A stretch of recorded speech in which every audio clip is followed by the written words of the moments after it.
There's a narration that 3 different people came to an Imam Hassan al-Basri rahimahullah, and all 3 of them had different complaints. One of them said, "Oh Imam, we're suffering from poverty." The other one said, "Oh Imam, we're suffering from drought."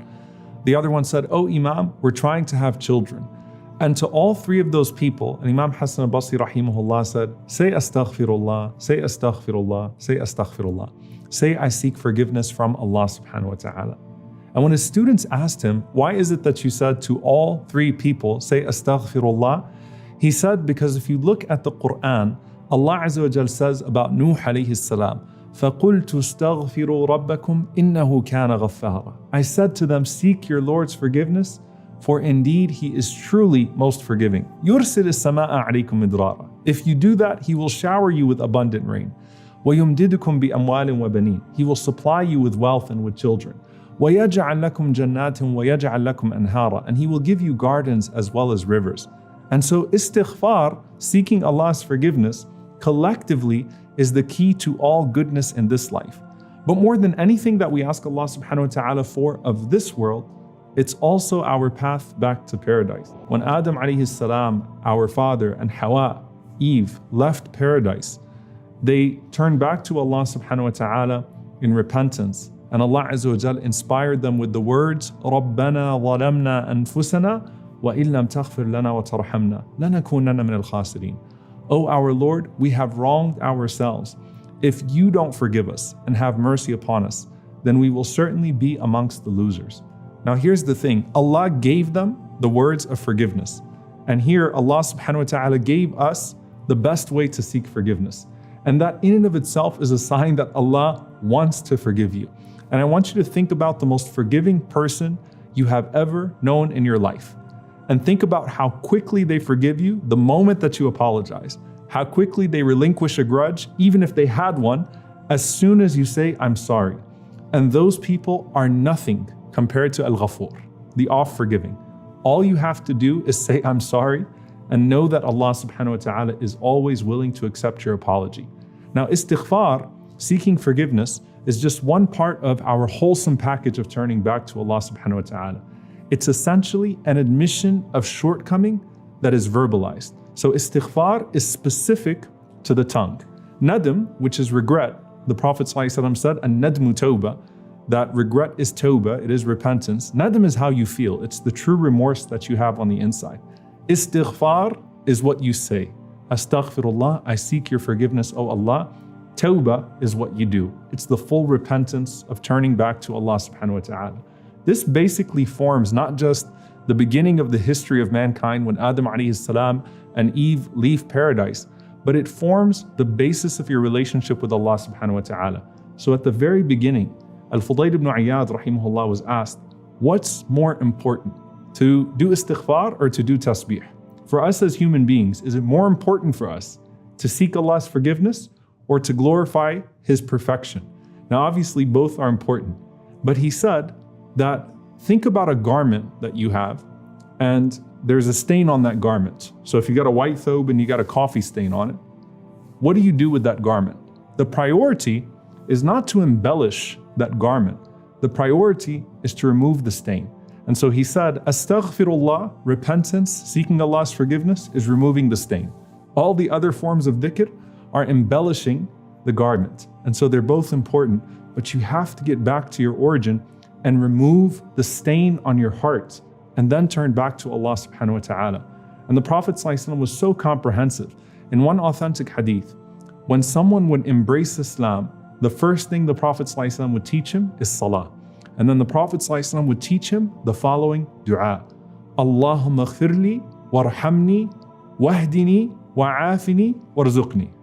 So it's such a comprehensive du'a. It's a simple sentence. Oh Allah, forgive me and have mercy on me and guide me and give me good health and provide for me. So the Prophet ﷺ said, this is a du'a that you should say to keep yourself busy with in the very beginning of your Islam with Allah subhanahu wa ta'ala.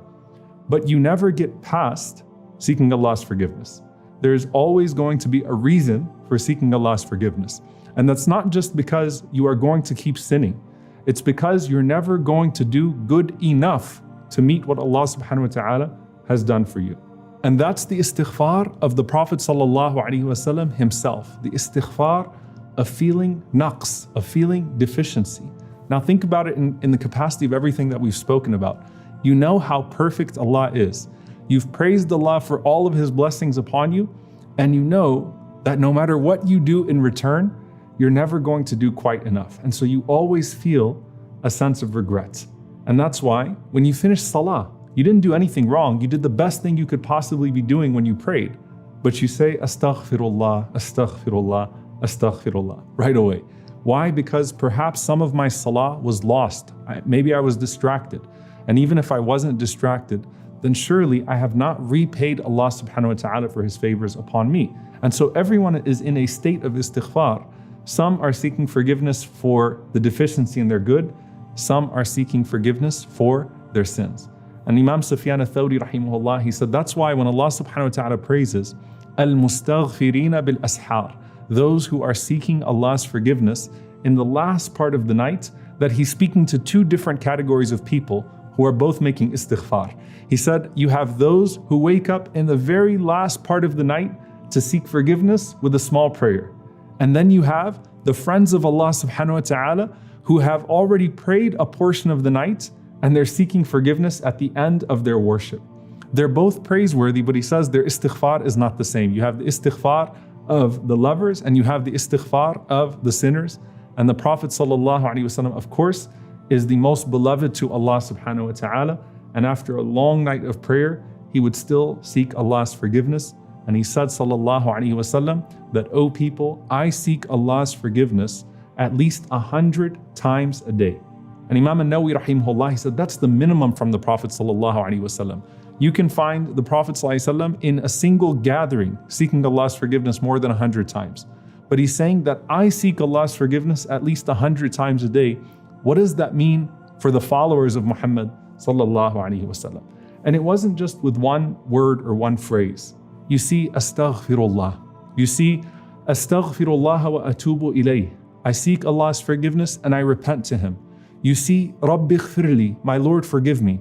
Or what Abdullah ibn Umar radiallahu anhuma heard the Prophet ﷺ saying throughout a gathering, Rabbi ighfirli wa tub alayya, innaka anta tawwabur rahim.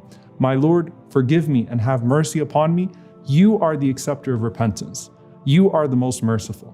And the Prophet ﷺ said that whoever says, Astaghfirullah al-azim, alladhi la ilaha illa hu, al-hayyul qayyum wa atubu ilayh. I seek the forgiveness of Allah, the Most Mighty, whom there is none worthy of worship except Him, the ever-living, the ever-eternal, and I repent to Him.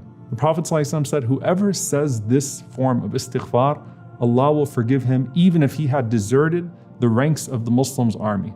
And that is, of course, one of the most severe sins, to flee the battlefield. And the Prophet ﷺ is saying that to repent to Allah wholesomely in this way forgives you even for that. He said, sallallahu alaihi wasallam, even when you sit together, he said when people sit and they speak in a gathering and they end that gathering by saying, Subhanakallahumma wa bihamdik, ashhadu an la ilaha illa ant, astaghfiruka wa atubu ilayk. Glory is to you, O Allah, and all praise is to you. We bear witness that there is no God worthy of worship but you, and we seek your forgiveness and we repent to you. The Prophet ﷺ said, غُفِرَ لَهُ مَا كَانَ فِي مَجْلِسِهِ ذَاك, that anything that was said in that gathering will be forgiven bi'idhnillahi ta'ala. And he said the best form of istighfar, the best form of seeking forgiveness, it's called Sayyidul Istighfār, the master of seeking forgiveness. If you say it in the evening and you die, or you say it in the morning and you die, the Prophet ﷺ said, you are certainly from the people of Jannah. Allahumma anta rabbi, la ilaha illa ant, khalaqtani wa ana abduk, wa ana ala ahdika wa wa'dika mastata'tu, a'udhu bika min sharri ma sana'tu, abu'u laka bi ni'matika alayya, wa abu'u laka bi dhanbi, faghfir li, fa innahu la yaghfiru dhunuba illa ant. O Allah, you are my Lord. There is no God but you. You created me and I am your slave. And I am abiding by your promise and your covenant to the greatest extent possible. I admit to you your blessings upon me, and I admit to you my shortcomings. So forgive me, because no one forgives sins except for you. So you have an admission of all the good that Allah has given to you, and an admission of the times that you've fallen short in your response. And the Prophet ﷺ said, if you say that and you die, you will be from the people of Jannah. May Allah subhanahu wa ta'ala make us amongst them. Allahumma ameen. So again, when it comes to istighfar, do it after you commit a sin. Do it even when you think about something that's sinful. Do it after you do a good deed out of feeling a sense of deficiency.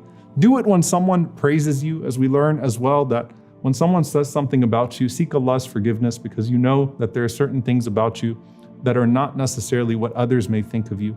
And when you feel stress, Prophet ﷺ is narrated to have said, "Man lazima al-istighfar, ja'ala Allahu lahu min kulli dhiqin makhraja, wa min kulli hammin faraja, wa razaqahu min haythu la yahtasib."